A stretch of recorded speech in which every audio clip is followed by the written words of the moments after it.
पुत्र अंग और उपांगों सहित पूर्ण रूप से प्रतिष्ठित है। जमदग्नि नंदन महर्षि भगवान परशुराम जी का ये शिष्य है, अस्त्र विद्या में उनके समान ही है।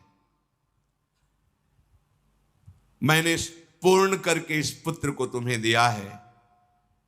राजधर्म, अर्थशास्त्र, मोक्ष धर्म, समस्त धर्मों का ये महान पंडित है, ज्ञानी है। जाओ, ये तुम्हारे कुल की कीर्ति का वर्धन करने वाला होगा। अभी कुछ बोल ही नहीं पाए थे महाराज शांतनु की देवी गंगा अंतर्धान हो गई। गंगा जी की आज्ञा शिरोधार करके महाराज शांतनु सूर्य के समान प्रकाशित होने वाले अपने पुत्र को राजधानी में लाए।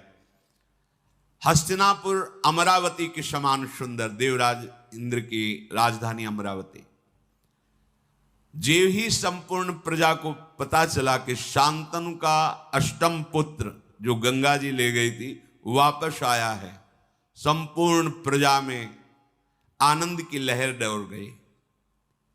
बड़े ही सौम्य स्वभाव महात्मा, गुणवान, ज्ञानी, नीतिज्ञ, शास्त्रज्ञ, शस्त्रज्ञ, ऐसे युवराज को प्राप्त करके शांतनु जी को बहुत सुख हुआ और विद्वान ब्राह्मणों को बुलाकर युवराज पद पर अभिषिक्त कर दिया।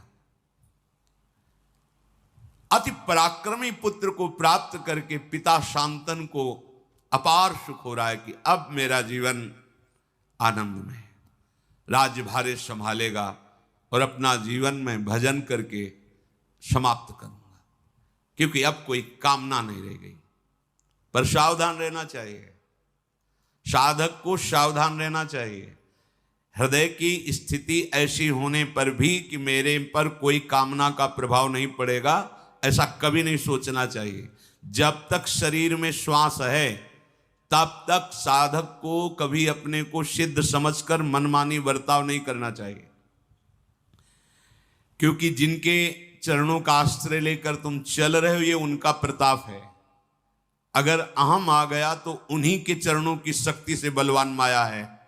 माया शक्ति भगवान की है, किसी और की नहीं है। तो परास्त होने में देर नहीं लगेगी। किसी और की होती तो परास्त न कर पाती, पर जैसे मम माया तैसे ममैवांशो, बराबर का खेल है। अगर अहंकार कर लिए तो गिर जाना पड़ेगा, या इतना विश्वास कर लिए कि अब मुझे कोई परास्त नहीं कर सकता। नहीं, यही डर ही डर हरिवंश हित, जिनो भ्रमय गुण सलिल पर, जिह नाम न मंगल लोक त्यों, सुहरिपद भज न विल।